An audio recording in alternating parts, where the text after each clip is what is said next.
WCBI News at 10 starts now. Good evening and thank you for joining us. I'm Cash Matlock. The Mississippi Department of Health has reported 60 new cases of COVID-19 this morning, including several in Northeast Mississippi. 4 new cases were reported in Lowndes County. Clay County reported its first case of the coronavirus. Itawamba County has reported 3 cases. Lafayette County has reported 1 new case. The county's total is now at 2 cases of COVID-19. Monroe County has also reported another case of the virus. That county's total is now at 2 cases as well. The new positive results brings the state total to 140. 1 death has been reported so far in Mississippi. MSDH said with more testing taking place across the state by the health department and private labs, it is seeing a jump in cases. We've got the full list of affected counties on our website at WCBI.com. Tupelo's mayor has issued an executive stay-home order. That action came after a public auction attracted hundreds of people to Tupelo Furniture Market earlier today. The auction was stopped moments after a separate executive order was issued restricting gatherings of 50 people or more. The city of Tupelo is now calling for the closure of all non-essential businesses beginning at midnight tonight. Mayor Shelton has also ordered all playgrounds closed at city parks. The complete statement can be found on our website at WCBI.com. A mandatory curfew is now in effect for the city of Columbus. Mayor Robert Smith, along with members of the city council, have initiated a general curfew at 10 p.m.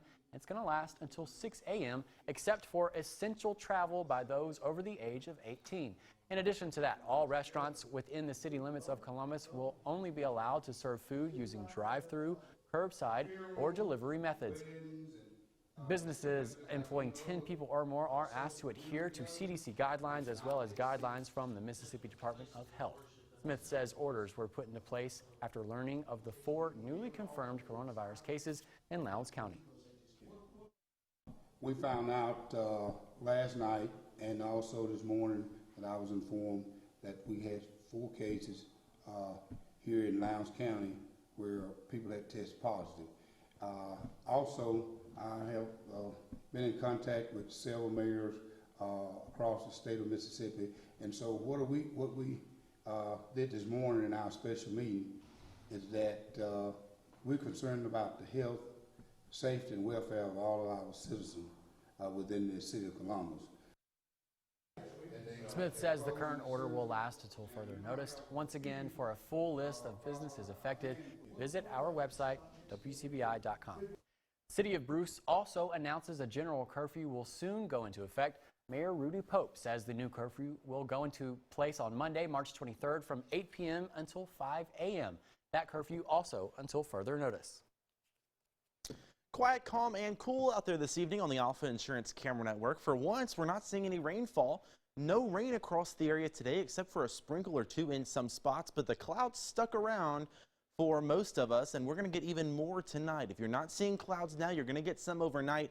Rain showers developing after midnight, and we are expecting more rain as we go through the day tomorrow. So if you're planning any outdoor activities, best time is going to be in the afternoon because we're going to have morning showers. Waking up, you're going to notice some rain out there. Maybe a rumble of thunder as we get into the afternoon. That's when the most widespread rain is going to be.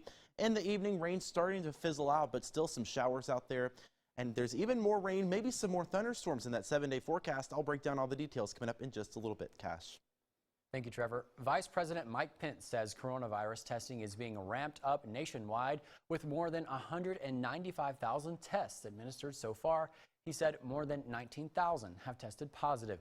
CBS News correspondent Michael George has the latest from New York, where President Trump declared a disaster for the state. President Trump has approved a disaster declaration for New York State.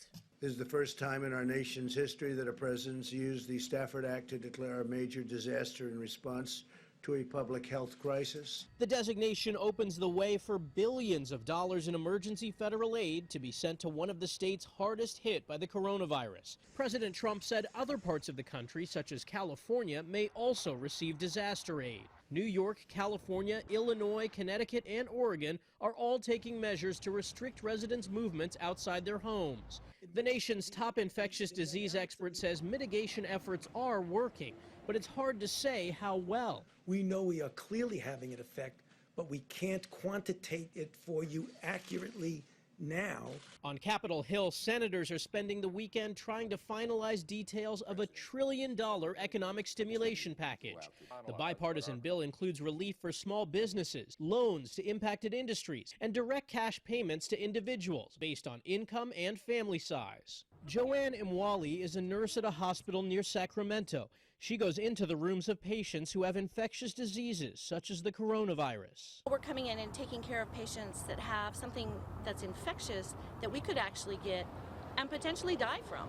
Healthcare workers are facing a critical shortage of masks. Vice President Pence, who's leading the White House task force, says masks are being prioritized to areas in greatest need. He urged companies and dentists to donate masks to hospitals. Michael George, CBS News, New York. Vice President Pence says he and his wife will be tested for the coronavirus after a staff member tested positive. Governor Tate Reeves announces efforts to provide unemployment benefits to help Mississippi workers and their families impacted by the COVID-19 outbreak. Earlier today, Reeves signed an executive order instructing the Mississippi Department of Employment Security to expedite payments to unemployed Mississippians and relax collection requirements on employers. The governor is also waiving the 1-week waiting period to receive unemployment benefits for all claims filed from March 8th to June 27th, and suspending all work search requirements that normally must be met to receive benefits. All collection activities, such as enrollment of liens and tax garnishments, have also been suspended to provide MDES and employers some flexibility during this difficult time. A major American manufacturing company temporarily closes its doors. Cooper Tire and Rubber Company announces it will shut down its facilities in the U.S. and Mexico. The company says this is to help protect the health and safety of employees, as well as respond to the effect on market demand from the coronavirus. The closing process will begin today and will continue on a rolling basis. All plants are expected to remain closed for 2 to 3 weeks. The company is discussing plans for its Europe locations. Cooper's plants in China reopened several weeks ago and have continued to ramp up production. Well, thanks to a Tupelo merchant, residents were able to donate blood today. The bloodmobile camped out in the parking lot at Room to Room Furniture on Cliff Gookin Boulevard. Lisa Hawkins decided to host the event in light of the critical blood shortage exacerbated by the fear and uncertainty created by the coronavirus crisis. There are so many people here to donate. I'm so very thankful. They're sending out another bus right now because there are so many, and we've got restrictions about, space. We just all are trying to do whatever we could do to help, and it's not about trying to get people down here for business. I don't want anybody to misunderstand that. I want us to try to think about our neighbors and help our neighbors, but go out and give blood. Hawkins says there will be another blood drive Tuesday at Danvers Restaurant. Governor Tate Reeves has ordered Mississippi schools to close until April 17th.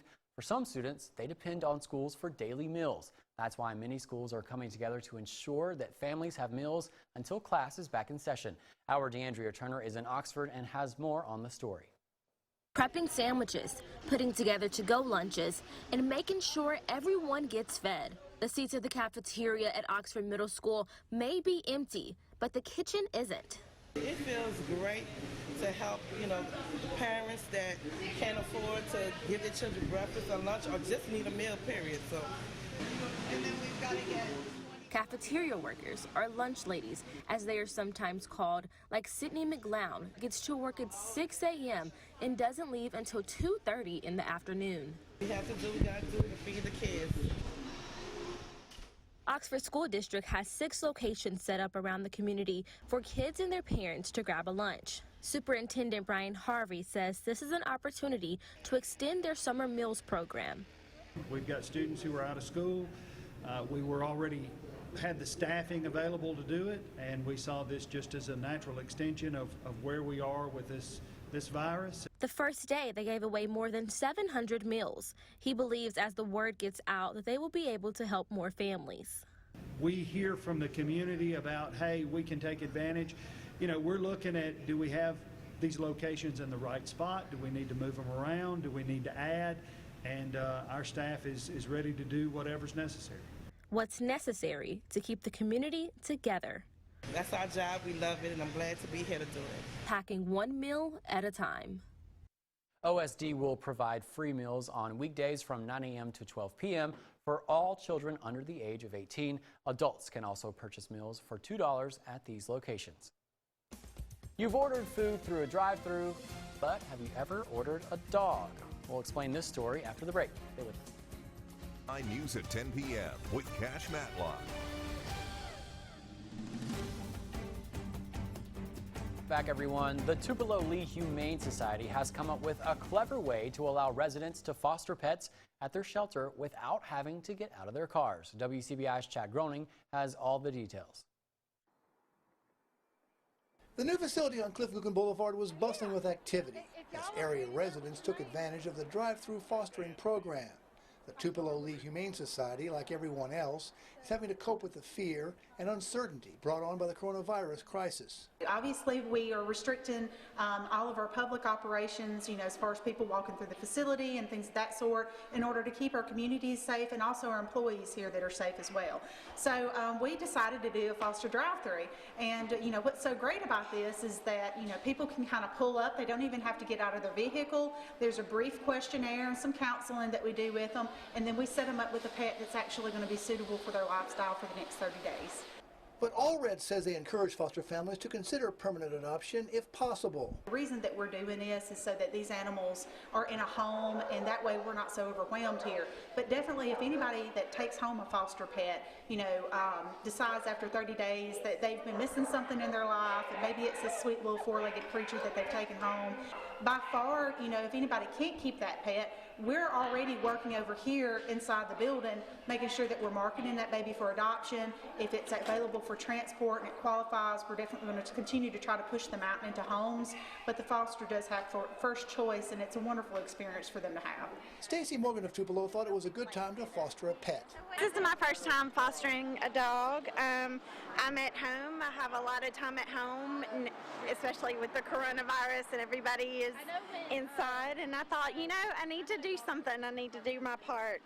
And even if it's just for a while, I think I can give a dog a good home. I'm going to grow attached to her. I'm going to want to keep her. I know I am. Tammy Long of Blue Springs decided to foster a shelter dog, even though she already has a collection of pets at home. There's lots of pets in need, and especially during this time, they're not getting the social interaction since the shelter's closed. Oh, we're animal lovers and just want to help out in this time. Kelsey Torres made the trip all the way from Starkville to foster a dog. I've always wanted another dog. I have one right now, but we figured that we would step out and help foster to help the dogs in the area too. So. Why do you think it's important, especially with what's going on around the world today?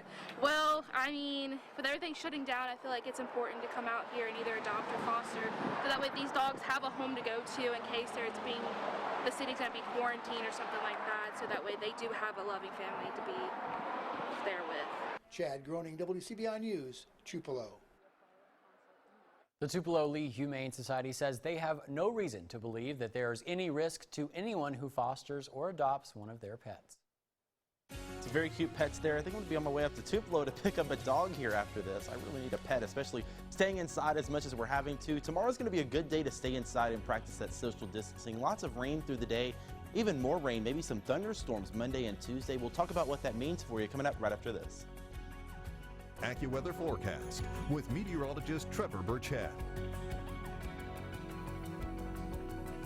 Thank you for checking in with us on this Saturday evening. Of course, we love to have you watching on TV, but we also want to remind you, you can get your weather forecast 24 hours a day, 7 days a week in the palm of your hand. Download the free WCBI News app for Apple and Android. There you can see our latest forecast video. We also have a detailed forecast blog if you're more into reading the forecast. We'll also send you a notification alert right to your phone if there's any type of weather situation happening in your area. So certainly a good tool to have in those severe weather situations. Luckily, though, not going to be much help tonight because we have no severe weather to talk about. Here's a live view outside right now from the studios here in downtown Columbus. 51, getting kind of chilly out there. And we've had some clouds slowly starting to filter back in. We stayed mostly overcast today. Got a little bit of a break right there at the end in the northern portion of the area. But those clouds are back on the way. Speaking of that break, here's the time lapse from Tupelo. You see just a little bit of sunshine there peeking through those high cirrus clouds. Watch right here at the end, a really nice sunset taking shape right over downtown Tupelo. Some oranges and pinks in the sky. Certainly added a little bit of a smile to your day. Most of us, though, didn't see that sunset. a lot of us stayed mostly cloudy through the day, and that's remained the case through the night as well. Most of us are still totally overcast. That's going to help to keep our temperatures fairly steady.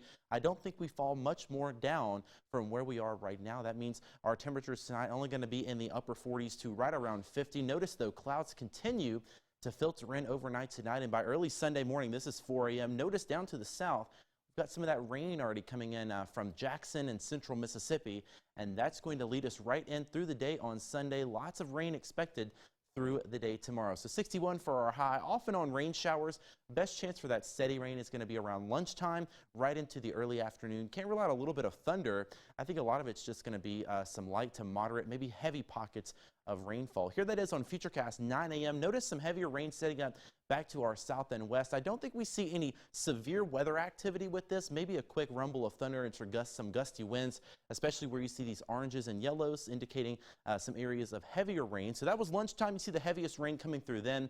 By 2 o'clock, just some light showers left over. And I think as we get closer to dinner time, most of us will start to dry out. So if you're planning on going outdoors or taking a walk, maybe washing the car, anything like that, probably not a good day to wash your car. But anything else you're doing outside, you're going to want to wait to do it in the afternoon once that rain dies down. And we're going to keep rain chances in play because we've got this stationary front down to our south. That's going to bring another round of showers and storms into the area on Monday morning.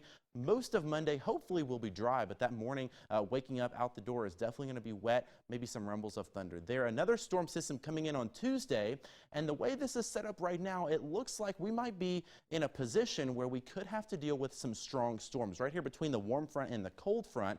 That's typically where we look for some of those stronger storms. Not to say it's a surefire bet, but it's something we're going to keep an eye on here over the next few days. So rain tomorrow, 61, back into the 70s for early next week with chances for rain and storms.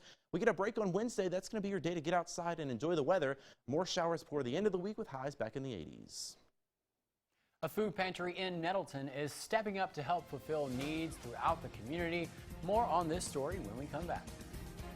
The coronavirus crisis is prompting area food banks to extend a helping hand. In Nettleton, the local food pantry there gave out food to families in need. WCBI's Tyler Hull has more on the story. Empty shelves in grocery stores is leaving many families without. The Faith Food Pantry is giving away over 50,000 pounds of food.